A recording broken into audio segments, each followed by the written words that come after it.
네, 지난 강의에는 그 조선 남성의 그 특별한 직업, 숙수와 그 전기수에 대해서 좀 알아봤습니다. 그 이번 강의에서는 그 조선 여성의 그 전문직이었던 그 은여와 다모에 대해서 그 알아보도록 하겠습니다. 조선시대 때 그 은여와 다모가 전문직 여성이라고 제가 지금 말은 했지만은 실은 어떤 조선의 그 여성의 지위가 그 사회적으로 높아가지고 저런 직종이 생긴 건 아니고요. 그 조선 사회의 어떤 성리학적인 그 유교 이념 때문에 사실은 생긴 거죠. 조선 사대부 여성들의 어떤 그 질병들 또는 범죄와 관련돼 가지고 수색이나 수사가 이루어질 경우 그 여성의 몸에 그 함부로 그 손을 댈 수 없었기 때문에 그러한 일 때문에 이제 그 여성이 필요했던 거였죠. 그래서 그 은여와 다모라는 우리가 좀 그 드라마에서 그 보아왔던 그런 이제 직종들이 생겼습니다. 대장금은 아주 선풍적인 인기를 끌었던 그 드라마인데 그 대장금은 실존했던 그 은여였습니다. 그 드라마에서는 수락관에서 그 음식을 그 장만하는 그런 그 여인으로 나왔지만 실질적으로는 그 실록에 나와 있는 대장금은 수락관에서 일했던 여성과는 관련이 없습니다. 또 한 번 이름이 나왔다는 그런 그 기록도 있긴 있지만 실질적으로 우리가 알고 있는 그 대장금은 은여의 신분이었습니다.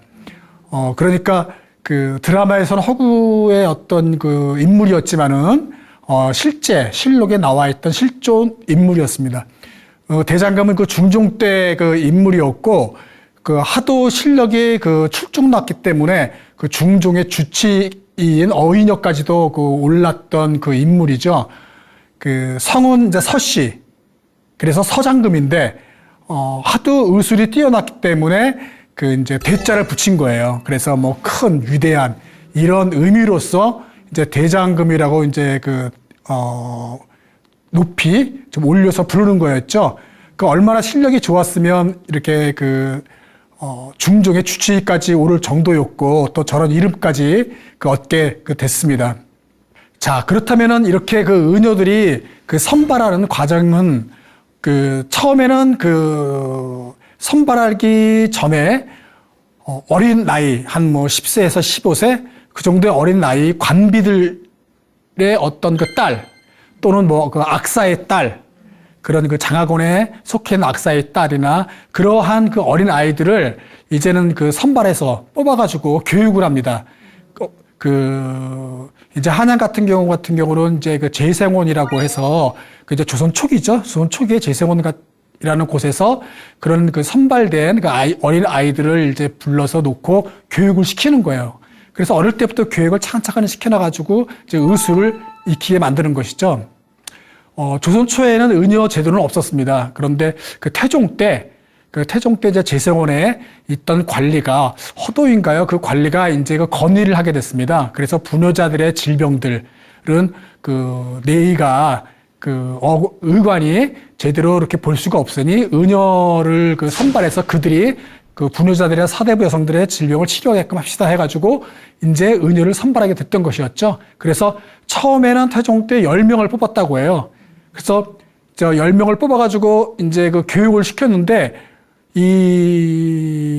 계속해서 교육 과정에서 모두가 다 이제 무사히 그 의술을 다 마치는 건 아니고 그래서 7명 정도가 그래도 좀 이제 그 의술을 배워서 남았다고 합니다. 그리고 나서 또 거기에서 끝까지 제대로 할 수 있는 은여는 한 5명밖에 안 됐다고 해요.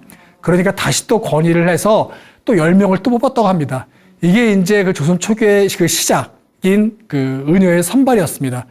이제 그렇게 이제 선발을 하고 교육 같은 거는 그 당연히 이제 은여이니까 어떤 뭐 침을 놓는 것 그리고 약을 조지하는 것, 뭐 맥을 짚는 것 이런 것들이 돼서 이제 교육을 이루어졌고 그러한 교육들을 이루어지는데 그 교육에서 제대로 이 의술을 익히지 못하고 그 수업을 따라오지 못하는 그런 또 은여가 되기 준비생, 교육생들은 이제 탈락을 시키는 겁니다. 그렇게 탈락시키고 남은 사람들만이 끝까지 남은 사람이 이제 은여가 되는 것이죠. 이제 그런데 태종 때 그렇게 이제 그 은효들을 선발해서 교육을 해서 이제 그 왕실에 있는 그 왕실의 여성들, 중전이나 대비나 뭐 공주나 이러한 그 사람들에게 이제 치료를 해주고 또 이렇게 이제 지방에도 내려보내고 했는데 성과가 너무너무 좋았나 봅니다. 상당히 이제 이거는 꼭 필요한 그런 직종이다 그래가지고 이제 세종 때 같은 경우는 한 뭐 150명까지 뽑아요. 그래가지고 그게 상당히 많이 이제 뽑게 돼서 지방으로도 이렇게 내려 보내서 이제 이 가난한 백성들을 치료해주고 또 이렇게 약도 조제해서 이러한 것들을 가지고 이제 많이 보급도 시키고 또 거기서도 이제 침을 놓는 방법도 또 막 가르쳐 주는 그런 또 이제 스승도 되고 막 이렇게 상당히 이제 자리를 이제 세종 때부터 잡게 됐습니다. 이렇게 이제 은희의 선발과 그리고 교육 같은 것도 이러한 그 과정을 통해서 이제 이루어졌는데 이제 저건 사진은 이제 맨 앞에 있는 사진은 의관 왼쪽이죠 의관이고 그 다음이 어이입니다. 뭐 가슴에 흉배도 있죠. 그리고 우리가 많이 봤던 모습이죠. 모자를 보면 알겠죠. 은여입니다. 가리마라고 한대요. 저 모자를 가리마라고 하고 또 그 바로 옆에도 은여인데 이제 외출시 밖에 나갈 때 입는 복장이라고 합니다. 이거는 좀 더 잘 구체적으로 이렇게 볼 수 있도록 있는데 그 허준 박물관에 가면 자세하게 이렇게 이제 전시물이 되어 있어서 볼 수가 있습니다. 이 교육은 상당히 까다로웠습니다. 처음에 은혜로 선발돼가지고 이제 들어가게 되면은 이제 아까 말했던 재생원이라는 곳에 이제 들어가서 교육을 받는데 이제 나중에는 재생원이 세조 때 없어지고 이제 해민서, 뭐 전의감 이런 곳에서 이제 은효 교육을 시키게 됩니다. 이제 그 전에는 이제 재생원에서 이제 교육을 시키게 되는데 그 당시에는 처음에는 초학이 그리고 간병이, 내의 이렇게 3등급으로 구분되어 있었습니다. 그러니까 초학이는 3년 동안 교육을 시키는 거예요. 그 3년 동안 기초적인 기본 학습을 하고 나서 거기에 대해서 이제 통과가 되면 그 다음 단계인 간병위로 가는 거죠. 그러니까 기초적인 학습을 할 때도 3년 동안 시험을 쳐가지고 거기에서 불통이 되면 그러니까 이제 낙방이 되는 것이죠. 통하지 못하면 이제 초학기 기간 동안에 있었던 은여 교육생은 다시 관비로 돌아가는 거예요. 그러니까 그의 악사의 딸이나 관비의 딸이었기 때문에 그 신분도 어린 아이는 관비인 것이죠. 그러니까 원래대로 관비로 되돌려 지게 되는 겁니다. 그리고 이제 고향으로도 돌아가게 되고요. 이제 그렇게 이제 되고요. 그래서 남은 초학에서 다 통과가 된 그들이 이제 간병위를 하게 되는 것이죠. 간병위 기간 동안에는 의관을 보조 업무를 보는 겁니다.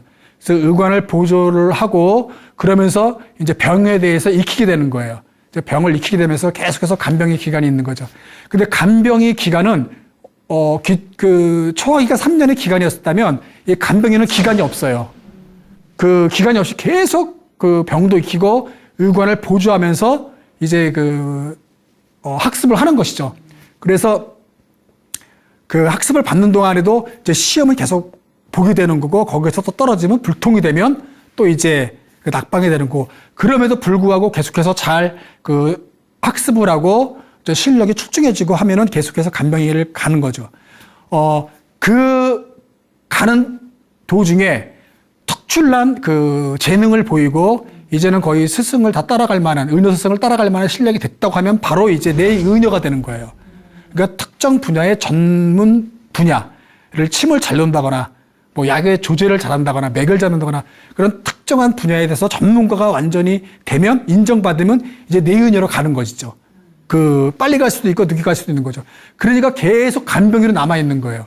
간병위로 남아있다가 40살 때까지도 내 인여가 되지 못하면 그때는 이제 거기서 탈락되는 겁니다.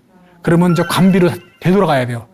40살까지. 자, 그렇게 해서 은여 제도를, 조선시대 때 교육학습을 통했습니다.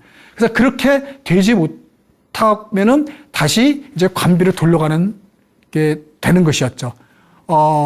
그러다가 나중에 이제 거기서 은여가 이렇게 이제 학습을 다 하다가 도저히 이제는 학습이 부족해서 뭐 이렇게 관비도 가고 또 이제 고향으로 다시 데려가고 했지만 또 은여로 남아있는 공활해야 돼요. 그러니까 은여의 신분으로서 내 은여가 됐으면서도 또 남아있지 못하는 수가 있어요. 그러니까 은여가 되면 한 달에 한 번씩 또 시험을 봅니다. 그러니까 은여가 돼서도 내 은여가 은여가 되는데도 또 한 달에 한 번씩 시험을 치어서 3번 낙제하면 3번을 낙제하면 그때는 다시 또 관비로 가거나 또는 이 담호로 가는 겁니다. 담호라는 거는 각 관사에서 이렇게 관리들에게 차 심부름을 하는 여자들이에요. 그리고 또 차 심부름뿐만 아니라 이제는 어떤 여러 친모, 그러니까 바느질하는 여자, 식모, 밥을 해주는 그러한 사람들과 함께 있는 그런 이제 계층이 이제 담어도 같이 함께 이제 들어가는 겁니다. 그러니까 은요 활동을 하다가 자기가 의술이 떨어지거나 시험에서 낙방하면 또 그런 신분으로 가는 거예요. 그러니까 상당히 경쟁에 심했고 끝까지 남아서 아까 보았던 대장금처럼 주치가 된다는 건 상당히 아주 극히 드문 그런 일이죠. 그러니까 실록에서도 어떤 그런 여은여가 왕의 곁에서 이렇게 어의를 보조하면서 어의녀가 돼서 이렇게 왕을 직접적으로 진료하는 경우는 거의 없다고 보시면 돼요. 그러니까 엄청난 신뢰를 받았던 거였죠. 이게 이 중종 때 이러한 대장금이 이 신뢰를 받았다면 인조 때는 뭐 이영희 또 네, 이제 뭐 허준, 선조 때죠. 선조 때 허준. 이제 이렇게 보통 남성 주치들이 주로 가장 옆에서 신뢰받고 해 왔었던 거였죠. 그러니까 사실은 아주 정말 거의 불가능한 일이었던 건데 우리가 드라마에서는 수락관에서 일하는 어떤 여성으로 나오다 보니까 오히려 조금 아름답고 감동은 있을지언정 실제적인 실제 있었던 그 인물이 그렇게 승승장구까지 과정 이런 것들은 엄청난 그런 노력들은 이제 우리가 잘 감이 없는 실제 인물에 대해서는 없는 겁니다. 이제 관비안 또는 관비노안이라고 하는 문서예요. 정조 때의 문서인데 이제 이 관비들 중에서도 보통 이렇게 이제 은여가 된 사람들의 이 문서라고 전해지고 있습니다. 그러니까 은여도 관비이기 때문에 노안, 관비안 이래가지고 문서가 나온 건데 정조 때 거고 저기 보시면은 이제 뭐 숲이라고 그래가지고 가장 우두머리 관비였나 보죠. 어느 관청에 그 다음에 이제 이렇게 이제 관비들의 이름들이 쭉 써 있습니다. 그러니까 모두 여성들이에요. 저기 이름이 써 있는 게 그래서 아마 은여들이 아닌가라고 보는 거죠. 남성들은 이렇고 모두 여성 이름들로 써 있는 게 지금까지도 이렇게 남아서 지금 내려오고 있습니다. 은여들은 제가 아까 얘기했지만 담으로도 내려가기도 하고 또 이제 한 달에 한 번씩 시험을 쳐가지고 또 거기에서 낙방하면은 다시 원래 신분으로 돌아가기도 한다고 그러지 않습니까? 또 그것뿐만 아니라 또 이제 기녀로도 은여가 이제 가게 되는 거죠. 사실 기녀로 이렇게 이제 신분이 또 이렇게 기녀까지도 하게 되는 경우는 연산군이 아주 큰 일을 한 거죠. 은여의 어떤 지위와 그런 전문적인 그것을 이제 기녀로 역할까지도 맡겨졌던 거죠. 그러니까 연산군 때 자기의 어떤 뭐라고 그럴까요? 흥청이라고 그래가지고 채용 준사라고 그래가지고 전국에 미모와 재능이 있는 여성들을 모집하고 또 좋은 말들을 구해오는 그런 관리들을 전국에 보내서 여성과 말들을 이제 한양으로 이제 갖고 오게 하죠. 그때 이제 그 연산군 주변을 따라다니던 사람들을 이제 뭐 흥청이라고 했지 않습니까? 이제 그것뿐더러 이 궁중에 큰 잔치가 열렸을 때 이렇게 이제 기녀들이 이제 동원돼 가지고 흥을 돋구지 오지 않습니까? 그 음악과 무용으로 흥을 돋구고 그랬는데 또 이제 이 궁궐의 잔치 이외에도 양반, 고관, 대직, 사대부들의 큰 잔치에도 또 기녀들이 이제 동원돼서 흥을 돋구는 일들을 해요. 그런데 이 은여에서 이제 탈락돼가지고 좀 어쨌든 간에 기녀로 전락된 여성들이 이렇게 기녀 활동에서 사대부들이 그들을 많이 데리고 가려고 했대요. 왜 그러냐면, 이전에도 이야기했다시피 은여들은 엄청난 교육을 받았어요. 그러니까 한문, 글, 이런 거는 아주 그냥 뭐 그 의서를 봐야 되니까. 그리고 교육을 전문적으로 체계적으로 시켰기 때문에, 상당히 높은 수준의 어떤 그런 그 사대부에서 시나 신문을 보는 것까지는 못 따라가더라도 기본적인 것은 서로 통했나 봅니다. 그러니까 사대부들이 잔치 같은데 그러니까 은여들 중에서 기녀가 된 사람들을 많이들 데려간 거예요. 그러니까 시중을 들게 하면서 대화가 되거든요. 이제 그래서 이제 많이 선호했습니다. 이제 그래서 기녀들 중에서도 이렇게 전에 은여였던 사람들을 많이 찾게 됐고요. 그렇기 때문에 우리가 은여들을 약방기생이라고도 불렀던 거예요. 왜냐하면 내의원이 별칭이 약방이에요. 그러니까 창덕궁에서 권례각서에 가서 보시면 거기서 약방이 써 있거든요. 현판에. 그러니까 그들이 약방에서 내의원에서 일하니까 내의원에서 일도 하면서 낮에는 내의원에서 일도 하다가 밤에는 또 이제 기생 노릇한다라고 해서 약방기생이라고 불렀던 거였죠. 그 이유는 또 잔칫날 기녀가 부족하거나 큰 잔치가 벌어졌을 때 그런 수준 높은 기녀가 필요할 때는 차출을 했다고 합니다. 그러니까 기존에 있는 은여 중에서도 인원이 부족할 경우는 데리고 와가지고 기생짓을 시켰대요. 그러니까 두 직업을 갖게 되니까 약방기상이라고 또 뒤에서는 놀림을 받는 그러했었던 것이죠. 그리고 또 아까 은여를 하면서 시험을 쳐서 떨어지면 또 담으로 보낸다고 그랬지 않습니까? 그러니까 그 담으로 갔는데 그 담으는 처음에는 그렇게 차를 심부름하는 그런 여성이었는데 점점점 여수사관 역할까지 수행하게 되는 거예요. 왜냐하면 원래 은여는 기본적으로 의술로서 이렇게 여성들을 치료하기도 하지만 그 여성들이 범죄 혐의자 그리고 또는 피해자가 되면은 몸수색을 할 수가 없잖아요. 이렇게 의관이나 또 포도청에 있는 남자 군관들이. 그러니까 은여가 필요했던 거예요. 그래서 은여의 기본적인 업무 중에서 하나가 또 이런 사대부 여성들 또 뭐 이렇게 일반 여성들의 어떤 몸수색이나 또 어떤 집안 수사나 이런 것들을 반드시 필요했고 또 어떤 여성의 어떤 피해자의 사체를 확인해야 되기 때문에 은여가 같이 동반해야 됐습니다. 그러니까 그런 기능들이 있었기 때문에 은여가 여수사관, 요즘 말하면 여자 형사 노릇까지도 하고 있었어요. 그저 그렇게 하고 있었던 수행까지 했습니다. 그러니까 은여가 얼마나 기본적인 아주 그냥 40살 때까지 은여가 되지 못하고 감비로 다시 되려고 거기에 통과가 되면은 이제 은여가 되는데 또 이렇게 밤에 불려다니고 잔치 같은 데 가가지고 무용하는 옷을 입고 춤을 추고 또 수사관 노릇까지도 하는 아주 엄청나게 힘든 직종이 또 은여였습니다. 이게 이제 중종실록에 나와 있는 건데 이 은여가 이렇게 정말 요즘 말로 하면은 막 3D 업종이라고 하나요? 그런 직종에 있는 그런 감비의 신분이었기 때문에 어쩔 수가 없었던 거죠. 그러니까 이제 중종 때 저런 기사가 있습니다.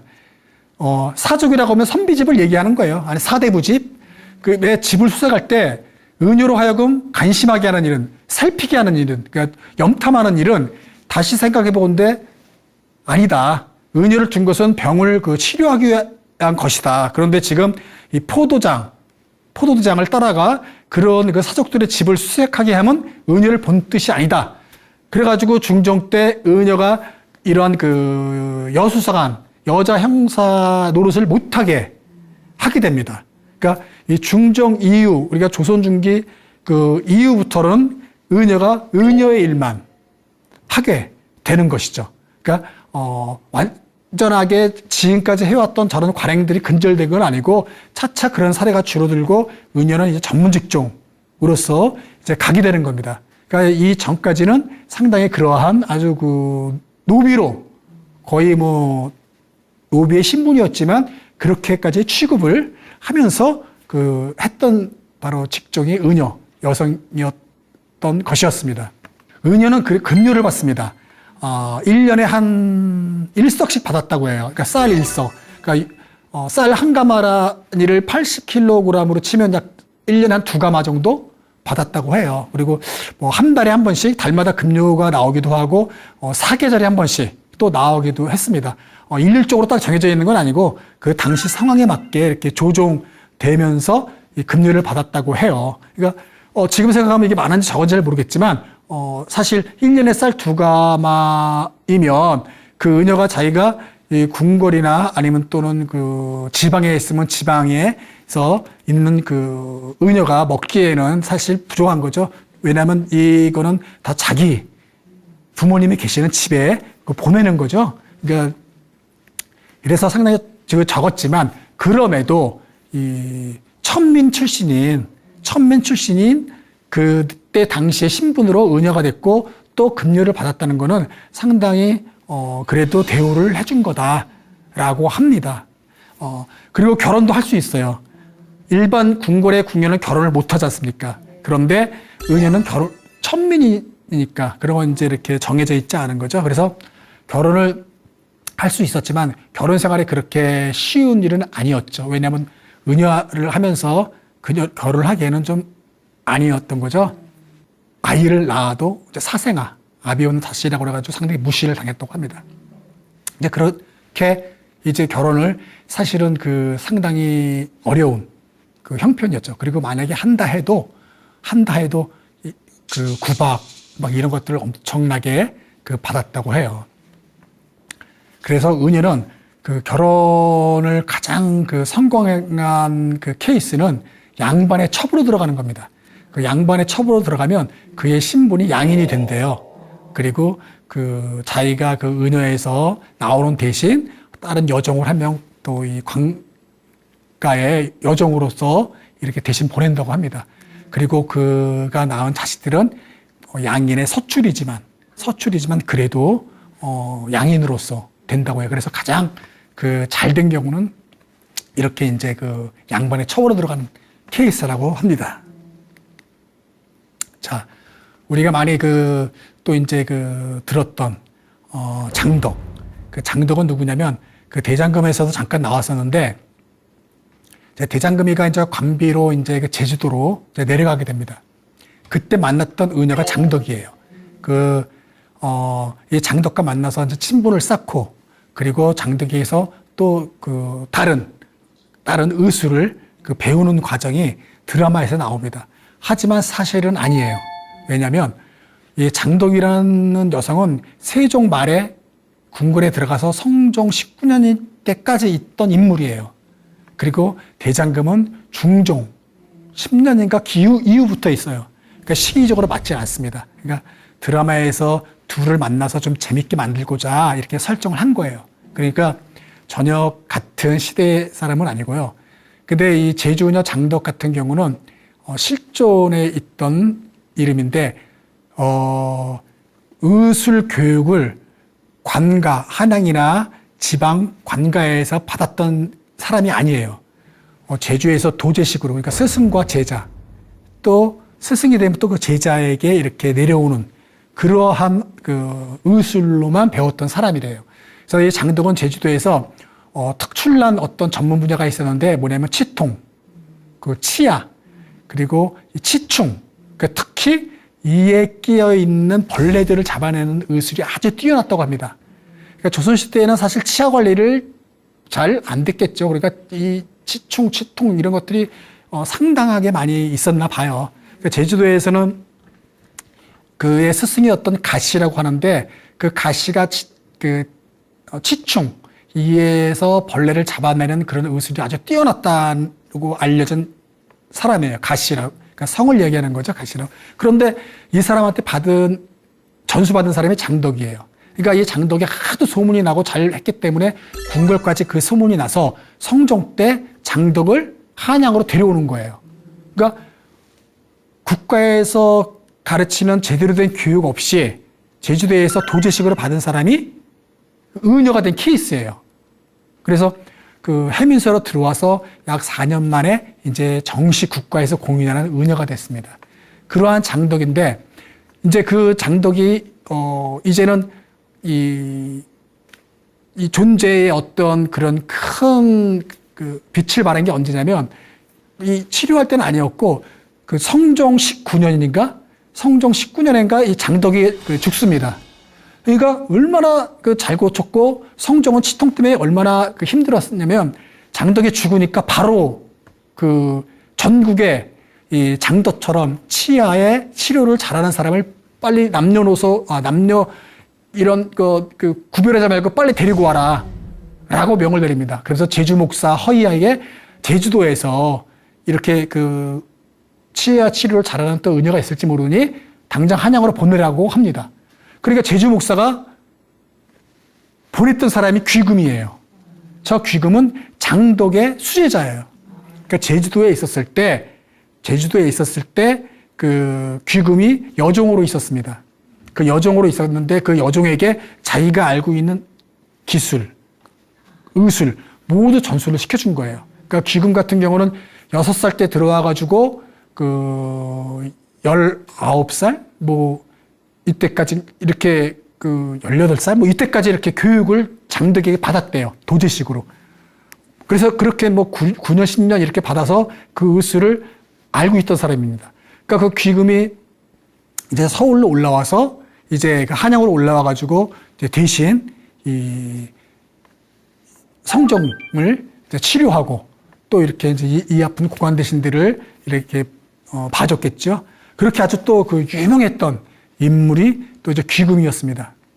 자, 그런데 이제 문제가 있었어요. 뭐냐면 이 성종실록에 나온 기록이에요.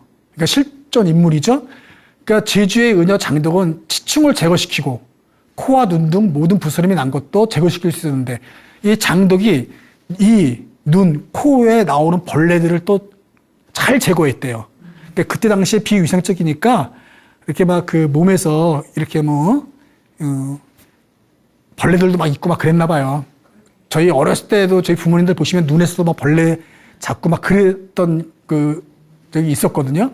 그러니까 이러한 또 제거시킬 수 있고 그리고 죽을 무렵에 그 기술을 삽이 귀금에게 전해주었다. 그래서 나라에서 면처시켜서 여의로 삼았고 그 기술을 널리 전하고자 하여 두 여의로 하여금 두 여의는 두 의녀예요. 그러니까 궁궐에 있는 내의원에 있는 또 다른 의녀가 있겠죠. 그 의녀에게 따라다니게 했다. 전수를 시켜주려고 했다.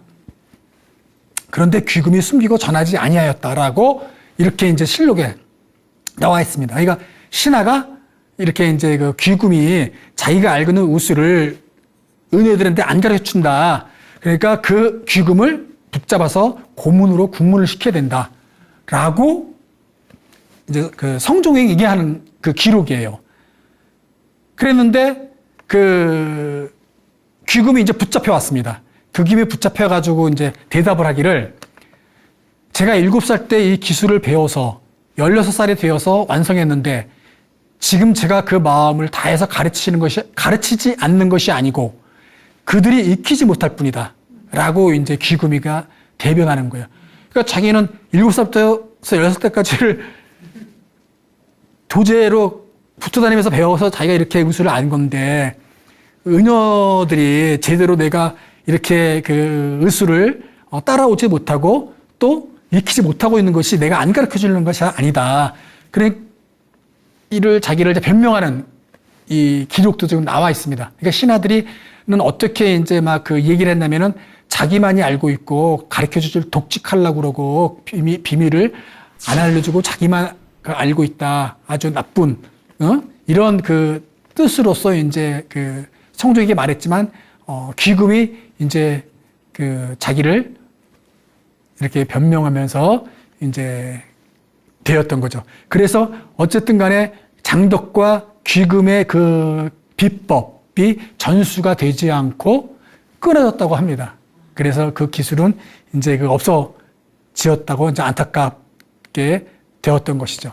이렇게 은여들이 한 달에 한 번씩 시험을 치는 거죠. 그래서 의서를 공부하고 그것을 갖고 시험을 치는데, 뭐 시험을 치는데 이제 보통 어떻게 했냐면 이렇게 이제 외워서 이 강하는 거예요. 그러니까 암송하는 거예요. 그 시험이라는 게 이렇게 막 뭐 이런 것도 뭐 있었고 또 그 실습 그리고 통째로 의서를 외워서 그 암송하는 거였다고 합니다. 그러니까 이제 거기에서 탈락하면 이제 이 차를 수벌하는 그런 이제 그 신분으로 이제 내려가는 것이었죠.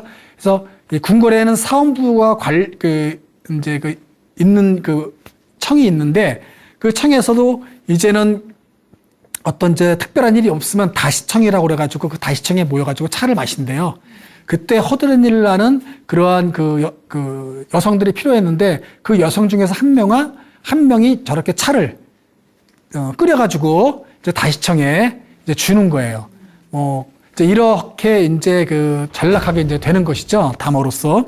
그러니까 어떤 그 여자 수사관, 여형사 역할이 아니라 처음에 시작은 저렇게 담으로서 시작을 했던 것입니다. 자, 그러다가 이제 여성 범죄 수사에 전념하게 이제 되었던 거죠. 중종 때 이제 그 은여로서의 본분을 다해야지 자꾸만 이렇게 뭐 그 범죄 수사관, 범죄가 이루어지는 곳에 보내고 하면 안 된다라고 해서 근절을 시켰지 않습니까? 그러니까 여성 범죄를 누가 맡게 됐냐면은 은여에서 이제 그 담으로 된 시험에서 낙방에다가 좀 담으로 된 그들이 이제 여성 범죄 수사에 전념하게 됐던 것이었어요. 그러니까 은여는 이제 못하니까 그 차를 수발하면서 또 여성 범죄. 왜? 이들은 이제는 그 의술을 어느 정도 이제 통달했던 사람들이니까 기본적으로 검시적인 어떤 능력? 기본적으로 있었던 것이죠. 사체를 확인하고 이런 것들이 기본적이 되어 있기 때문에 필요했던 것 같습니다. 그래서 여성 범죄를 이제 맡게 된 것이죠. 그래서 그때부터 이제 어떤 그 여성들이 중에서 다모들이 이렇게 이제 그 우리가 많이 들었던 막 여형사 역할을 했던 것입니다. 또 나중에는 이제 전문적으로 이 그들만이 다모가 따로 이제 그 전문적인 집단으로 만들어지게도 됐던 것이었어요. 다모를 그 선발할 때는 당연히 그러한 그 기준이 됐던 겁니다. 그래서 어느 정도 이렇게 그러니까 글씨 같은 거 읽을 줄 알고 쓸 줄 알고 그리고 의서에 나오는 의학적인 지식들도 기본적으로 알고 있고 이러한 것들이 기본적으로 되기 때문에 그 은여들 중에서 이제 다모를 이제 선발하게 되는 것이었죠. 그 당시 얼마나 많은 그 범죄 사건이 있었겠습니까? 그 사대부 여성들이 어떤 범죄에 가담해서 가해자지만 함부로 조사할 수 없는 남자 관원들이 그런 데를 이 다모가 이제 염탐, 정탐 하는 것이죠. 그래서 여성의 신분이니까 하인이나 뭐 이렇게 그 종들을 유인해내가지고 조사도 하고 이런 데서 아주 탁월했다고 합니다. 이제 그러한 것서부터 또 그 피해자, 여성의 피해자가 생겼을 때 그들을 그 몸을 조사하고 또 사체들을 다 하는 이러한 일도 아주 꼭 필요했던 일이었다고 해요. 그러니까 조선시대 사회에서 이렇게 여성들의 위해서 그 피해자나 아니면 또는 어떤 그 가해했던 여성들을 조사하거나 또 수색하거나 이런 걸 했다는 것 자체가 사실은 그래도 좀 놀라운 일이었던 것이었어요. 왜냐하면 조선시대는 상당히 남성 가부장적인 양반집 그리고 성리학적인 유교적 이념이 지배했던 사회인데 이렇게 여성들에게 특별 임무를 부여하고 그들이 그 한 파트에서 남성들이 하지 못하는 일을 그들한테 맡겼다라는 것은 아주 그래도 상당히 뭔가 여성의 지위를 이렇게 높였다기보다는 그래도 그 어떤 뭐라고 그럴까요? 그 함부로 대하지 않는 여성들을 그러한 그 직종으로서 다모가 상당히 큰 일을 했던 것도 그 사실입니다. 왜냐면은 이 다모는 이 포도청에 가면은 이 포도청에 이 다모관이라고 있었어요. 그러니까 이 근무가 끝나면 다모들이 그 숙소에 가서 쉬는 곳이에요.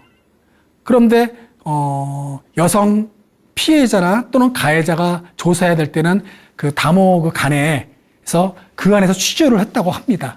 이제 그런 것들까지도 이렇게 좀 어느 정도 특별하게 유치장 같은 걸 새로 만든 건 아니지만 비록 그들의 숙소였지만 그렇게 남녀를 구분하는 것들이 있었다고 해요.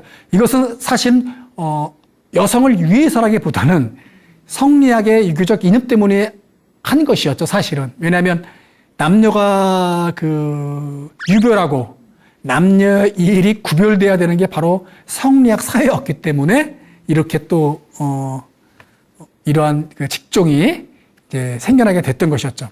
이 담원은 어쨌든 간에 이렇게 그 어느 정도의 그 수준이 교양과 수준이 있고 이러한 기본적으로 이제 그런 사람들이 선발이 된 것이었던 거고 또 남성적인 이런 그 뭐라고 그럴까 힘이라고 그러나 그런 남성적인 여성 그 아주 그 힘도 세고 또 이래야지만이 뽑힌 거예요. 뭐 아주 미모가 아주 그냥 뛰어나고 막 예쁘장하고 그런 게 기준이 아니라 남성적인 어떤 모습 그러니까 막 그 기록에 의하면 쌀 5말도 들어야 되고 그 선발될 때 그러니까 체력 시험도 봤다고 합니다. 선발될 키도 5척 그러니까 지금으로 따지면 150 이상 뭐 그 당시에는 여성으로서는 큰 키였나 봅니다. 그러니까 5척 정도 그렇게 되고 힘도 세고 이런 여성들이 선발돼 가지고 그런 임무를 맡았다고 해요. 그래서 이 정조 때에는 이 장용영이라고 정조의 친위부대 그러니까 정조가 자기의 그 경호원들을 친위부대를 창설을 했죠. 그래가지고 이 한양에도 두고 또 수원 화성에도 두고 그래서 아주 많은 인원들을 선발해서 아주 그 궁궐과 자기를 그 친위하는 그 특별군인들을 뽑습니다. 거기에 다모가 2명이 배정되어 있어요. 그게 실록에 나와 있습니다. 그렇게 다모가 이제 인정받고 아주 전문적인 그런 여사 형사로서 역할을 했던 것 같습니다. 그리고 뿐만 아니라 이 포도청에도 이제 근무를 당연히 하게 되는 것이죠. 그래서 군관과 함께 따라다니면서 통부라는 이런 통행증을 갖고 다녔습니다. 그러니까 이 야간 통행 금지가 있었기 때문에 밤중에도 다닐 수 있는 이런 통행증이고요. 또 이 통행증은 이제는 그 임금께서 또 특별한 통부를 또 이렇게 내려주기도 해요. 그 통부는 이제는 그걸 갖고 있으면 체포영장, 그러니까 양반들을 체포할 때는 자기를 이제 그 통부만 갖고서는 이렇게 무시할 수가 있기 때문에 임금께서 직접 내려주는 또 그 통부가 있습니다. 그걸 갖고 있으면 양반도 체포할 수 있는 권한을 줬습니다. 그래서 어떤 그 체포할 때 그 사람을 죽일 때 최고로 유배까지만 죽이지 않고 유배까지 보내는 아주 많은 권한을 이 천민인 이 다모에게 주었다고 합니다.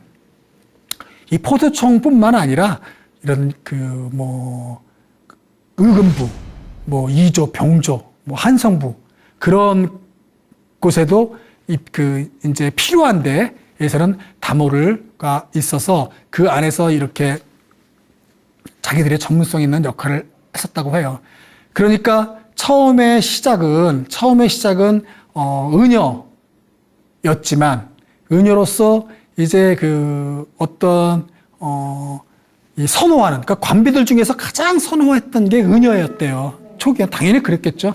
관비를 그 지방에서는 교방이라고 그래가지고 그 지방에서는 교방이라서 거기서 교육시켜주고 지방 그 은혜를 되게 하고 한양에서는 재생원이나 해민서에서 교육을 시켜주고 밥도 다 숙식 제공하고 또 급료도 주고 하니 얼마나 좋았겠습니까? 또 거기서 떨어져도 다른 그 어쨌든 일을 가질 수 있었던 거죠.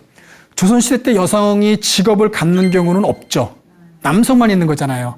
시험을 과거도 남자만 보는 거지 여자는 못 보지 않습니까? 그러니까 궁궐에서 궁녀나 은녀나 이러한 그 다모나 이런 거를 상당히 선호했고 그것이 되면은 자기 가난했던 집안의 친정에 엄청난 보탬이 되줬기 때문에 많은 여성들이 지원했고 또 이렇게 그 이제 소수만 남아서 이렇게 그 궁궐이나 그 지방에서 은여로서 있을 수 있었게 된 거죠.